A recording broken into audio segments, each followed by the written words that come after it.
नमस्कार दोस्तों, स्वागत है आपका यूट्यूब चैनल अप्रेंटिसशिप इंडिया अड्डा में। दोस्तों, सीआरपीएफ यानी सेंट्रल रिजर्व पुलिस फोर्स में आईटीआई पास कैंडिडेट के लिए नई नौकरी का नोटिफिकेशन रिलीज कर दिया गया है। यहाँ पर ही रिक्रूटमेंट निकाली गई। जो आईटीआई पास हैं उनके लिए यहाँ पर भर्ती निकाली गई है सीआरपीएफ में, जो केंद्रीय रिजर्व पुलिस बल में ये भर्ती निकाली गई है।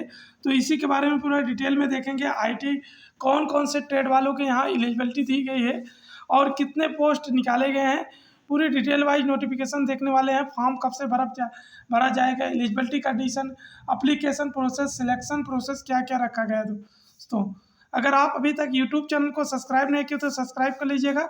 वीडियो देख रहे हो तो वीडियो को लाइक और शेयर कीजिएगा। दोस्तों फाइनली हम आ गए हैं जो सीआरपीएफ की ऑफिशियल वेबसाइट है। जैसे आप यहाँ पर आएंगे तो आपको यहाँ पर ही जो रिक्वायरमेंट का ऑप्शन देखने को मिलेगा। आप जैसे यहाँ पर रिक्वायरमेंट वाले ऑप्शन पर क्लिक करेंगे, ये वाला पेज ओपन हो जाएगा। यहाँ से आकर आप यहाँ से फॉर्म डाउनलोड कर नोटिफिकेशन डाउनलोड कर सकते हैं। यहाँ पर दिया गया है जो यहाँ पर रिक्वायरमेंट निकाली गई है वो टेक्निकल ट्रेडमैन के लिए यहाँ पर भर्ती निकाली गई है। जो यहाँ पर मेल और फीमेल सभी कैंडिडेट फॉर्म अप्लाई कर सकते हैं। यहाँ से आप डिटेल नोटिफिकेशन डाउनलोड कर सकते हैं और यहाँ से भी आप डिटेल नोटिफिकेशन दी इंग्लिश में और यहाँ पर हिंदी में, दोनों लैंग्वेज में डाउनलोड कर सकते हैं। यहाँ से मैंने नोटिफिकेशन डाउनलोड कर लिया है। ये रहा आपका डिटेल वाला नोटिफिकेशन। और यहाँ पर जो बता दूँ एक बार, यहाँ पर आईटीआई के बहुत सारे ट्रेडों को यहाँ पर लिया जाता है। जैसे आपका टेलर है, दर्जी है, मोटर मैकेनिक है, तो ये सभी ट्रेडों के यहाँ पर रिक्वायरमेंट निकाली गई है। तो ग्रेट अपॉर्चुनिटी है आईटीआई वाले स्टूडेंट के लिए। तो यहाँ पर ये टोटली लीड करती है मिनिस्ट्री ऑफ होम अफेयर से, गवर्नमेंट ऑफ इंडिया। यहाँ से director of general central reserve police force की तरफ से ये रिक्वायरमेंट निकाली गई है, जिसका फॉर्म जो यहाँ पर स्टार्टिंग होगा वो 27 मार्च 2023 से स्टार्ट होगा, जिसका लास्ट डेट यहाँ पर 25 मार्च 2023 रखा गया है। और इसका जो आपका कंप्यूटर बेस्ड टेस्ट होगा सीबीटी, वो आपकी यहाँ पर टेंटेटिव डेट जो दी गई है वो यहाँ पर जो 20 जून 2023 से आपकी 25 जून 2023 तक यहाँ पर होने वाली है। और यहाँ पर आपकी एडमिट कार्ड रिलीज किए जाएगी इतने तारीख को। और आपकी टेंटेटिव डेट जो होगी पेपर का वो आपको यहाँ पर 1 जुलाई 2023 से 13 जुलाई 2023 तक चलने वाला है। तो यहाँ पर देख लीजिएगा जो यहाँ पर पूरा दिया गया है। और ये पोस्ट जो है वो यहाँ पर कांस्टेबल की है, कांस्टेबल टेक्निकल की है और ट्रेडमैन की है। यहाँ पर ट्रेडमैन में जो आईटीआई वाले होते हैं बच्चे उन्हीं के लिए होता है। और मेल फीमेल सभी कैंडिडेट यहाँ पर फॉर्म अप्लाई कर सकते हैं। आगे डिस्कस करते हैं इसमें कौन कौन से पोस्ट को दिया गया है। तो यहाँ पर पहले बता दूँ, यहाँ पर जो आपका सिलेक्शन होगा वो सीबीटी टेस्ट होने के बाद आपकी फिजिकल स्टैंडर्ड टेस्ट यानी पीएसटी होगी, उसके बाद पीईटी होगी, फिजिकल इफेंसी टेस्ट। इसके बाद आपका ट्रेड टेस्ट होगा, उसके बाद आपकी डॉक्यूमेंट वेरिफिकेशन, उसके बाद आपकी मेडिकल, उसके बाद फाइनल आपकी ज्वाइनिंग होने वाली है। तो आप लोग यहाँ पर देख लीजिएगा। इसके बाद यहाँ पर कौन कौन से पोस्ट के लिए रिक्वायरमेंट निकाली गई है, यहाँ पर वैकेंसी का डिटेल दिया गया है। यहाँ पर टोटल वैकेंसी की बात करें तो यहाँ पर बहुत सारे पोस्ट पर वैकेंसी निकाली गई है।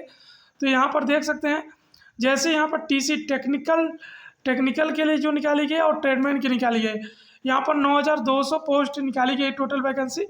और यहाँ पर 9105 कैंडिडेट के लिए जो मेल में, और 107 पोस्ट यहाँ पर जो फीमेल कैंडिडेट हैं उनके लिए निकाली गई। ऑल स्टेट यहाँ पर दिया गया है। तो आप अपने स्टेट वाइज यहाँ पर वैकेंसी का डिटेल देख लीजिएगा।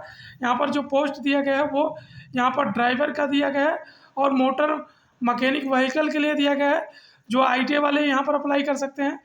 कालेवर का दिया गया है, और इसके बाद कारपेंटर का दिया गया है, इसके बाद टेलर का दिया गया है, ब्रास ब्रांड का दिया गया है, इसके बाद पाइप ब्रांड का दिया गया है, और बोगरलर का दिया गया है। और बहुत सारे पोस्ट यहाँ पर दिए गए हैं, तो आप अपने हिसाब से देख लीजिएगा। और यहाँ पर गार्डनर का दिया गया है और पेंटर का दिया गया है यहाँ पर, और कुकिंग का दिया गया, कुक कैरियर का दिया गया है, वाशरमैन का दिया गया है, बार्बर का दिया गया है, सफाई वाला खलासी का दिया गया है। तो टोटल यहाँ पर वैकेंसी का डिटेल दिया गया है। तो आप लोग अपने अपने ट्रेड के हिसाब से देख लीजिए। तो यहाँ पर बहुत सारे आईटीआई वाले ट्रेड को भी मौका दिया गया है। तो ये अलग अलग स्टेट की वैकेंसी का डिटेल यहाँ पर दिया गया है। जैसे आप यहाँ पर देखेंगे तो आपको यहाँ पर आंध्र प्रदेश में 424 सीट है, अरुणाचल में 18 है। ऐसे हर स्टेट का यहाँ पर वैकेंसी डिटेल दिया गया है, तो आप लोग अपने ट्रेड वाइज वहाँ पर देख लीजिएगा। ये यहाँ पर फीमेल कैंडिडेट का वैकेंसी डिटेल दिया गया है, तो फीमेल वाले भी अपना यहाँ पर महिला कैंडिडेट का देख लीजिएगा। टोटल यहाँ पर 107 सीट पर यहाँ पर वैकेंसी निकाली गई है, और मेल में यहाँ पर 9105 सीट पर यहाँ पर वैकेंसी निकाली गई है, तो यहाँ पर देख लीजिएगा। अब बात करते हैं कौन कौन से पोस्ट के लिए कौन सी क्वालिफिकेशन रखी गई है, ITI कौन कौन से ट्रेड वाले फॉर्म अप्लाई कर सकते हैं, उसके लिए यहाँ पर पूरा डिटेल में दिया गया है। तो एज लिमिट के बारे में बात करते हैं। आपकी जो एज लिमिट है वो 21 से 27 ईयर के कैंडिडेट फॉर्म अप्लाई कर सकते हैं। जो एज की गणना की जाएगी वो 1/8/2023 को की जाएगी, और इसमें आपकी डेट ऑफ बर्थ जो 2/8/2096 से 1/8/2002 के अंदर में होना चाहिए, तो आप फॉर्म अप्लाई कर सकते हैं। और उसके बाद जो ITI वालों के लिए यहाँ पर रखा गया है, यानी जो कांस्टेबल MV या कलेवर और या कारपेंटर या टेलर या ब्रॉस या ब्रांड पाइप वाशर, यहाँ बगलर या गार्डनर के लिए यहाँ पर रखा गया है, और painter, cook, water career, washerman, barber, खलासी, सफाई वाला खलासी के लिए यहाँ पर दिया गया है। यानी यहाँ पर देख सकते हैं सफाई वाला क्रम मार्शली करके यहाँ पर दिया गया, तो यहाँ पर पोस्ट निकाली गई है सफाई वाले कर्मचारी की, और मेसन और प्लम्बर के लिए दिया गया है। तो आप लोग ITI के बहुत सारे अगर ट्रेड में, अगर आपने इस ट्रेड में ITI किया है, तो आप लोगों के यहाँ पर बहुत सारे ट्रेड रिलेटेड ट्रेड में दिया गया। इलेक्ट्रीशियन है, तो बहुत सारे को यहाँ पर एज जो रखा गया 18 से 23 रखा गया है। जो भी एज की गणना की जाएगी वो 1/8/2023 को की जाएगी। इसमें आपका डेट ऑफ बर्थ जो दिया गया है वो 2/8/2002 से 1/8/2005 के बीच में है, तो आप लोग यहाँ पर फॉर्म अप्लाई कर सकते हैं। इसके बाद यहाँ पर SC ST को 5 ईयर, OBC को 3 ईयर एज रिलैक्सेशन मिलेगा, और एक्स सर्विसमैन को यहाँ पर 3 ईयर का रिलैक्सेशन मिलेगा, तो आप अपने हिसाब से देख लीजिएगा। और यहाँ पर जो क्वालिफिकेशन रखा गया है उसके बारे में बात करते हैं। तो जो TC ड्राइवर के लिए यहाँ पर निकाली गई, उनके लिए आपके पास 10वीं पास हो या इक्विवेलेंट होना चाहिए। उसके बाद आपके पास टेक्निकल में आपके पास हैवी ड्राइविंग लाइसेंस होना चाहिए, तो आप फॉर्म अप्लाई कर सकते हैं। इसके बाद आपके पास ड्राइविंग टेस्ट पास होना चाहिए, तो आप अप्लाई कर सकते हैं। उसके बाद TC मैकेनिक मोटर व्हीकल के लिए यहाँ पर बताया गया है, यहाँ पर आप 10वीं पास होना चाहिए। उसके बाद आपके पास टेक्निकल होना चाहिए, ITI 2 ईयर का होना चाहिए। मोटर मैकेनिक व्हीकल में इंडस्ट्रियल ट्रेनिंग जो होता है वो, उसके बाद आप अप्लाई कर सकते हैं। उसके बाद अथवा आपके पास यहाँ पर नेशनल अथवा स्टेट अप्रेंटिसशिप सर्टिफिकेट है, तो भी आप अप्लाई कर सकते हैं मोटर व्हीकल में।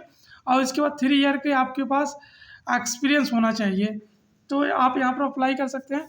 अगर आपने ITI किया है तो आपके पास ITI के बाद आपके पास एक्सपीरियंस होना चाहिए 1 ईयर का, और अप्रेंटिसशिप किए हैं तो आपके पास 3 ईयर का एक्सपीरियंस होना चाहिए, यहाँ पर दिया गया है। तो आप 3 ईयर वाला ड्यूरेशन वाला अगर अप्रेंटिसशिप करते हैं तो आपको 1 ईयर का अप्रेंटिसशिप, अगर आपने अप्रेंटिसशिप जो किया है उसके बाद अभी आपका 1 ईयर का रिलेटेड फील्ड में एक्सपीरियंस होना चाहिए। यानी अगर आप 10वीं से अप्रेंटिसशिप कर लिए हैं तो 2 ईयर का या 3 ईयर का, तो इसके बाद आपके पास यहाँ पर 1 ईयर का रिलेटेड फील्ड में एक्सपीरियंस होना चाहिए, तो आप अप्लाई कर सकते हैं। इसके बाद अगर आप ऑल ट्रेड है, अदर ट्रेड जो है ट्रेडमैन के लिए अप्लाई कर रहे हैं, तो उनके लिए आपके पास 10वीं पास हो, प्लस आपके पास यहाँ पर आपके पास दक्षता होनी चाहिए, इफिशिएंसी होनी चाहिए, वर्क रिलेटेड ट्रेड में एक्सपीरियंस होनी चाहिए। इसकी कार्य के बारे में जानकारी हो तो भी अप्लाई कर सकते हैं। अगर ITI है तो आपके लिए ग्रेट अपॉर्चुनिटी है, अगर नहीं है तो भी आप एलिजिबल हैं, इनमें आपको कोई दिक्कत नहीं होने वाली है। उसके बाद अगला यहाँ पर प्यूनर विंग या सिटी मेंस जो यहाँ पर दिया गया, मेसन और प्लम्बर इलेक्ट्रीशियन के लिए यहाँ पर बताया गया है कि आपके पास 10वीं पास हो और उसके बाद आपके 1 ईयर एक्सपीरियंस होना चाहिए रिलेटेड ट्रेड में। जैसे आपकी मेसन में होनी चाहिए या प्लम्बिंग में हुई तो आप अप्लाई कर सकते हैं। ये चीज़ें पूरी यहाँ पर मेंशन किया गया है। या तो इलेक्ट्रीशियन में हो तो आप अप्लाई कर सकते हैं।